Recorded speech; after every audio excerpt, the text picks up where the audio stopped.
Hi everyone, it's me Shruthi again with a new episode of Home Away from Home, and today I'm with Claire from the Resolutions Team joining me for the podcast. I'll let Claire introduce herself.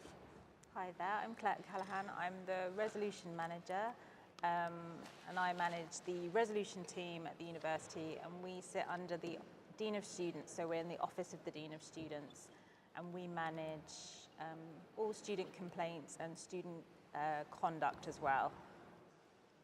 So Claire, normally from an institution perspective, always we try to be like 100% perfect in everything, and what we try to achieve is zero complaints, even though it is really ambitious to have that kind of deadline or like benchmark. So I'm going to ask you some questions to introduce students to what in terms of they can complain or where they should reach out to complain. And are you ready? Yeah, I'm absolutely ready for that. Cool. So my first question is, can you please explain the role of Resolutions Team and why their role is crucial in terms of student experience? Well, ideally, as you say, a student's time at the university would be, smooth and everything would go well, but we know that's not always the case. So our team, we facilitate the resolution of student complaints, big or small, at the different stages that students bring them to us. We also are in charge of student conduct, so if a student is subject to some bad treatment by another student or any kind of bullying or harassment, that's something that would be brought to us to help manage. We expect all of our students to abide by the Student Code of Conduct, which is about respecting others and behaving in a way that doesn't reflect badly on yourself or the university. So those are the two areas we look at, but we also advise students on a lot of the other processes of the university, because we know that it can be tough navigating that. Whilst we don't look after those processes specifically, such as mitigating circumstances, appeals, we know enough about them to be able to guide students to which process might be best for them with the issue that they're experiencing. So in terms of resolutions, because there is like early interventions of resolutions, how does it work and what is it? So we do follow a policy of trying to resolve things as early as possible. It's just much better for a student if, when they raise a concern, it can be addressed with usually a practical intervention as soon as possible. It just means that that thing that's going wrong has less chance to have a negative impact on them. And we work with the schools and other directorates so that when a student has an issue, we immediately address that to see if there's a way we can solve it without having to take it to more of a formal complaint process. And it's about safeguarding the student experience and making sure that anything that's gone wrong doesn't go on to have a more negative impact on them. So in terms of complaining, a lot of our students wouldn't know what they can actually complain. So in terms of that, what are the meeting expectations? Because students can literally complain about anything or everything, or is it like certain scope for these complaints? Yeah, I mean, broadly, in complaints, it's about your experience, like something that the university either has done or hasn't done that's had negative impact on you. For example, there's a distinction between things that happen with your marks or your feedback, or that you aren't able to complain about something that's to do with the academic side of things, because we do have other processes for that. So when it comes to complaining, it is always best to raise it early with the area that you're wanting to complain about, which most of the time is in the school. It's usually something that's happening with your course or your personal tutor. And we find that it's much more likely to have a satisfying outcome for students if we get in there early and that they bring the matter to the school really swiftly. But yes, in our policy, it sort of broadly explain what you can and can't complain about, but we're more than happy to have a conversation with you. If you're not sure where you need to bring an issue, and I appreciate it can be confusing, like, is this something I can complain about? We're more than happy to have those conversations and like either direct you to the right place or, tell you what the next steps should be. And sometimes there's just been a breakdown in communication, and we can facilitate that being improved, and it just can be helpful to have that third party just help smooth things over, especially for international students sometimes, where communication might be more of a challenge than it is normally. I think it is important that the SU Advice Center facilities like that, students can go and check whether they can actually raise a complaint, or is it relevant to escalate further, or is it can be resolved, and or like if it is something that they need to complain to help them with the paperwork and everything. So there is something in place that students could reach out to, or how the students would reach out to resolutions directly is like through an email or? Yes, so normally we have students reach out to us via email, which is the resolution email, which is just resolution@bnu.ac.uk. But often students, they come to the student hub or they come to the SU Advice Centre, and they're sort of signposted on to us, which, is more of sort of word of mouth of how students become aware of what we're there to do. I mean, ideally we prefer if students are having those direct conversations with the school, but we understand that that isn't always the easiest thing, and where you think it might not be received well, or you're concerned about raising a complaint, we're happy for students to come directly to us to do that if they want to. We are based on the High Wycombe campus. Students can arrange to talk to us at any time. We tend to try and do what the student prefers in terms of how they'd like to meet, whether that's face-to-face or on a Teams meeting, on a call, whatever the student feels comfortable doing, really. So in our previous podcast, we did mention about a facility which is called Report and Support. So I would like to know, what is the correlation, or is it like collaborative approach? Is there any collaborative approach with the Resolutions Team and Report and Support? Yeah, Report and Support is quite a useful tool. It's primarily used by the Student Hub for people to report their own concerns about a student's well-being, but it can also be used to report other issues such as conduct issues if you're concerned about the behaviour of another student or even a member of staff. You can use the Report and Support to log that, and it will get passed on to our team. Like, we use that system and I think for some people it can be helpful to have that online option, which they can do day or night if they're not comfortable talking to someone in the first instance. There's options on there to do things anonymously or by giving your details. And if your details are left, then we will be able to discreetly contact you to talk about it. I mean, we don't take action without you as the reporting student being happy with the action we're taking. No one's obliged to come to us with their concerns. So it's just Report and Support is sort of another way that students can raise their concerns about things like that. So it's really useful. So in terms of the complaints, how swift is the responsive time back to the students when a case is brought up to the Resolutions Team? Well, the first thing we do is we have a 3-stage complaint process. There's the early resolution stage 1, then there's the formal stage 2, which is an investigation if that's needed. And at the end of the investigation, we also have a review stage. So let's say we've gone through the full stage 1 and stage 2, and the students receive their outcome and they're dissatisfied with that, they can ask for a review of that outcome, which is given to somebody else, just to sense check that all the processes have been followed, that the outcome that was reached was reasonable. And even after that review stage, students can also take their outcome to the OIA, which is the Office of the Independent Adjudicator, if they're worried that if the university's handling of it hasn't been quite right, and they're not happy with the outcome, they've got another point of escalation to take their outcome to. When a student hear this series of actions, so when the students come to Resolutions Team, or if they're listening to a podcast right now, it could feel like it's a bit more like a lot of information. Yeah. And what are the supports in place that to give support, make it a bit more like lighter, or simplify the procedure, or to make them like more understand the procedures? I think, yeah, because when you hear about the 4 stages that you can go through, it feels quite a burdensome thing, and we don't want students to be sort of put off raising their concerns because of the need for our process to be followed.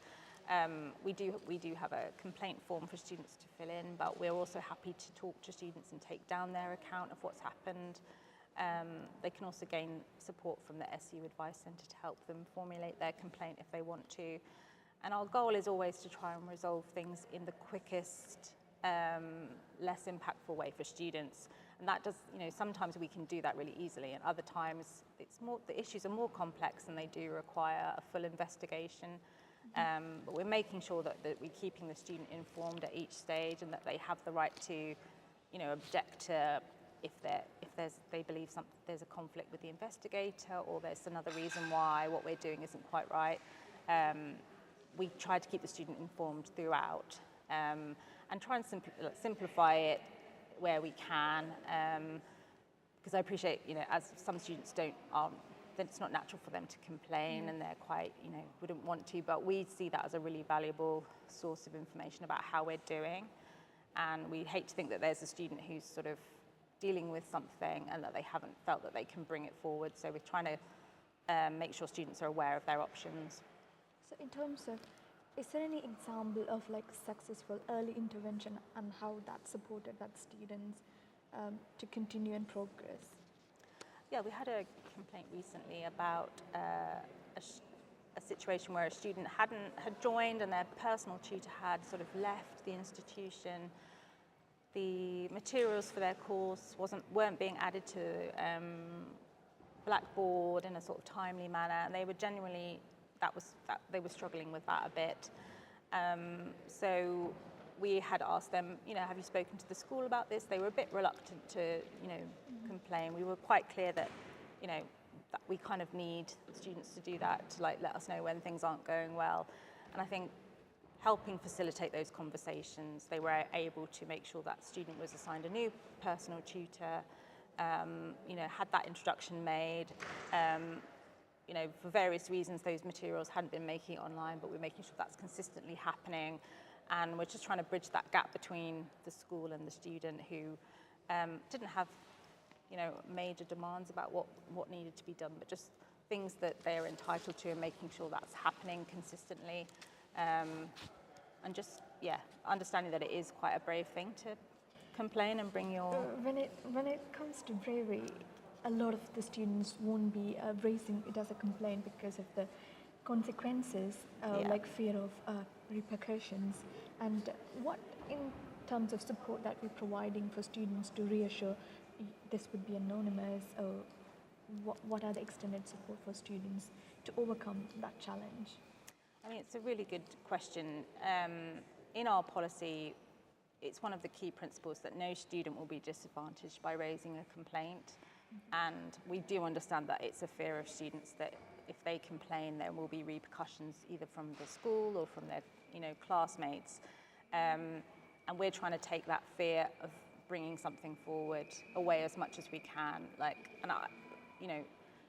We can't get rid of that completely, but we want students to know that we want to hear how it's going, and the only way we can improve things is if a student sort of says, oh, this isn't going well for me, this isn't quite right, and we're able to address it early. And I think that's the part where, I think we spoke previously that sometimes you hope things will improve, so you're not necessarily going to complain immediately, and eventually you get to that point where, oh, okay, this is really having an impact on me now, and then you bring it. I suppose my advice would be just don't wait too long. If it's causing you a problem, if it's affecting your experience at BNU or your learning, bring it. You're not going to be penalised for bringing something to our attention. And the schools and everyone, they honestly want to hear it so they can fix it, where it can be fixed, I suppose. So there's like a point note to all our students: don't fear away, or don't think you will get prosecuted or marginalized. Yeah, and it's a completely normal fear to think that you might make things worse by complaining. And yeah, I guess I can reassure you that you won't, and we will make every effort to ensure that you're not. We are here to support you. We don't go against you. So just come and reach out. If there is something that we can't help you, there are something else that we can help you to or signpost you to. So feel free to reach out. Absolutely. So my next question is there any instance that where we couldn't support the students with a complaint, or in that case, how is the next step is going to be in terms of supporting the student with a complaint? So do you mean if a student's brought something to us and we're just not able to? Yeah. I mean, I think that's the point where we would usually investigate that complaint. So early resolution is ideal for both sides. It just means that the thing gets resolved without the need for a long drawn-out process. But where issues might be complex, or they might cover a lot of different areas, which is quite common with things that students are going through now, we would have to have that sort of looked into and investigated. So at that point, we would appoint an investigating officer, and there would be a complaint manager to sort of oversee, and that person would be looking into the claims made in the complaint and seeing what can be achieved. And we expect that to provide an outcome, whether something's upheld or not upheld, and there'll be recommendations, which some of them will be for the student, like things to put things right, and then some of them might be for the university, things that we can do to improve our processes so that it doesn't happen the same next time. And I think where issues can't be resolved early, we've got quite a good, fair process to make sure that we've thoroughly looked into things. And then, you know, sometimes students are not satisfied with that at the end, and that's, you know, we would hope that we've done the fairest thing so that they are, but, you know, there are some times where we just can't reach an agreement at the end, but that's quite rare. There is no 100%. Yeah, and I think hopefully students know that they'll be treated fairly and appropriately throughout, and that's kind of what our goal is in the Office of the Dean of Students, to ensure that we're safeguarding that student experience, that we're taking this kind of feedback we get from complaints really seriously, and when we're managing student conduct, that it's very fair and it's very supportive of both or all parties. I think that is where the establishment of expectations, you know, Yeah. you cannot always have the kind of results that you expect, but at the same time, we're trying our best to kind of put things in place for you to make it easier for you to help you when you're BNU. And it's one of the first things we ask a student, like, what are you hoping to get out of this process? Mm-hmm. And sometimes they haven't really thought about it, and it's a good chance for them to say, oh, I actually just need this, and you know, that will help things. Sometimes students don't know what they want as an outcome, but it can be helpful to find out what they're hoping for. And if it's something unrealistic, you know, sometimes it is like, I want a brand new lecturer. You know, it's not always possible, but in fact, that's never possible. But we try to manage expectations in terms of what we're doing. And also, we try to make sure that our recommendations sort of fit the issue. So if it's you know, our lecturer keeps cancelling our lectures and now we're very behind, I would want to see a resolution that restored some of those hours, you know, made up that time, put on extra sessions, you know, really address the thing that was actually going wrong with a practical solution where it can happen. You know, we're not getting our timetable in time, you know, that kind of thing. Things that we can address with practical solutions, it's more satisfying for the student at the end. So in terms of, because expectation is like from the both ends, the students have some responsibilities as well as the staff members have responsibilities. So in terms of creating that kind of responsibility and the culture of taking accountability of what they're doing, what can we do to promote that among students? I mean, that's a good question, because we do expect students to engage with the complaint process, and to have raised things sort of at the time they've happened, so that you give a school and you give the university a chance to fix it. So, you know, if you came to me now in June and said, oh, my induction when I started in September was really terrible, we haven't got any really way to practically sort that out retrospectively. So, it can be a challenge. So that's why bring it as early as you can. We have a rough guideline that you need to raise things within 3 months of them happening. Okay. And that's kind of just to make sure that we can actually do something to fix the situation that you're in. And it's for that purpose, because we won't necessarily be able to do something when so much time has passed. In terms of our conduct processes, I think it's just treating each other with respect and making sure our behaviour towards our fellow students and staff is respectful wherever that occurs, whether it's on campus, in halls, if it's online on Instagram. Just remember that you are representing BNU as our student, and that your behaviour towards others is respectful at all times. And that's the same for the staff. Staff should be courteous and respectful to students at all times. And we know that certain things happen and break down in communication, but that's a good start for everyone remembering that they do represent BNU, and that we want this to be a place that everyone can be proud to be a part of. I think that kind of explains what, in terms of as a student or a staff member, you should be behaving towards the others. And this is something that I follow, which is I don't give it to someone which I can't take. It's like you treat the other with the same respect and the same way you want it to be treated. So if we have that kind of culture among ourselves, then the complaints, the 100% is not far away from us, like student satisfaction. Absolutely, and I think you can sometimes lose that. Like in person, you can be perfectly nice and polite, and then sometimes in emails things get tense, and online things are a bit more anonymous. Sometimes it feels anonymous, and I think that's why we encourage students who want to raise a concern to ask for a meeting, to have a talk about it. It's just a lot can get lost in an email back and forth. You can't tell the tone of what's happening. It's really useful to be able to sit down and talk about your concerns. And, any student can ask any member of staff, I'd like to meet with you and talk about what's going on. And they will always agree. And if they don't, you know where to come to in resolution. But we expect that everyone is working towards the same goal of resolving problems as early as possible. I think in terms of, sorry, I was a bit Sorry, I'm so easily distracted. Yeah, I didn't expect that.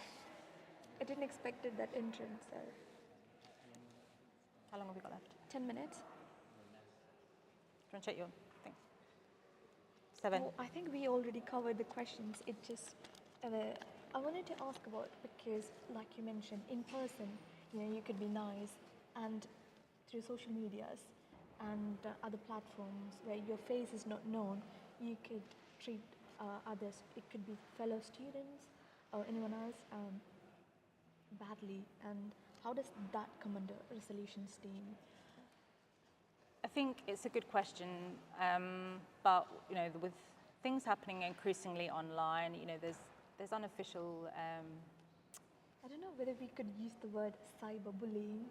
I think it's probably correct, but even sometimes when it's unintentional. We've got our students are always sort of seeking community, and sometimes they create groups that everyone can join, and it's not necessarily in a university setting or in a university system. We've got Instagram, we've got Snapchat, and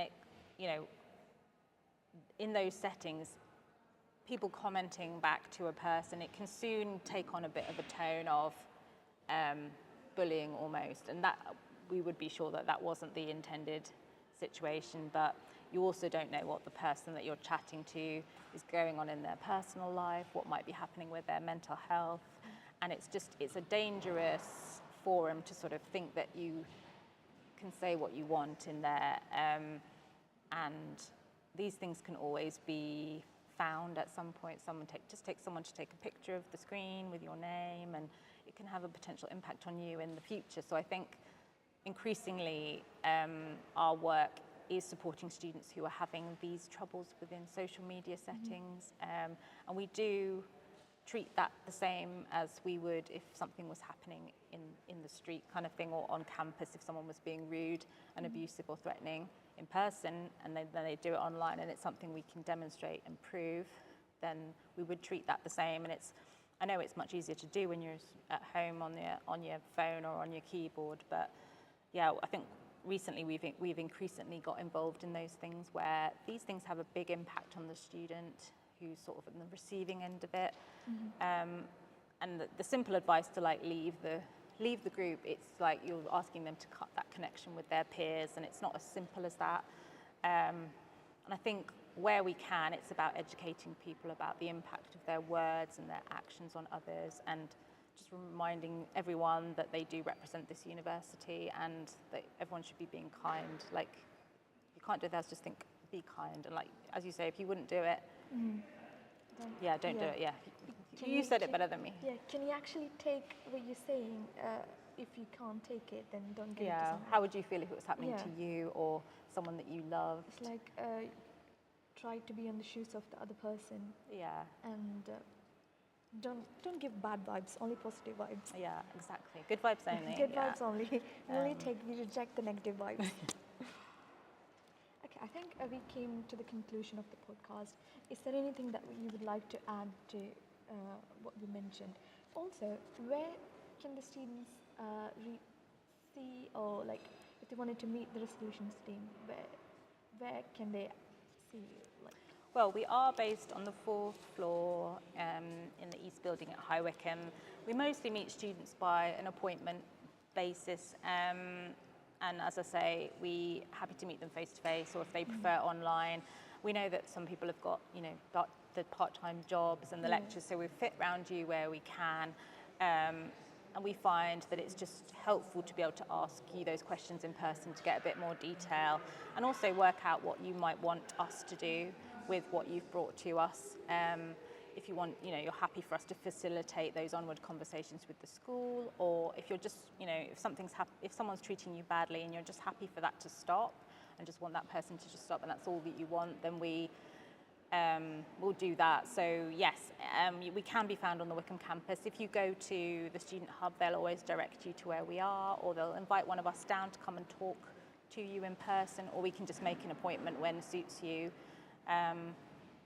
We want to make sure that any student who's wanting to have that conversation can have that within like a day or so of needing to. Also, if you're a student from Uxbridge or Aylesbury, if you can't make it in person, please feel free to send an email to resolutions@bucks.ac.uk. Oh yes, yeah. So I said it right. Although yes, they were based in Wycombe, we are available for all students wherever they are based.